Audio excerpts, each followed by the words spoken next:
Want to record a Webex call without host permissions, paid plans, or complicated setups? In this video, I'll show you how to do it in just a few clicks using MeetGeek's free Chrome extension. First, go to the Chrome Web Store and install the MeetGeek Chrome extension. After installing, pin it to your toolbar so it's always handy, and log into your MeetGeek account. Next, join your Webex meeting from the browser.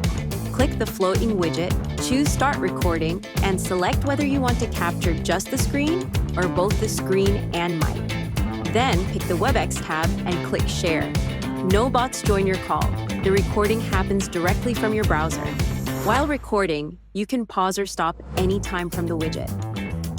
Recordings save in chunks, so even if your browser crashes, your progress is safe. Once your call ends, MeetGeek automatically generates a full transcript, AI-powered summary, and action items. Instead of replaying the whole video, you can search, share snippets, or push insights straight into tools like Slack, Notion, or HubSpot. Recording a Webex call is that simple. Download the free Chrome extension using the link in the description and explore all of MeetGeek's features.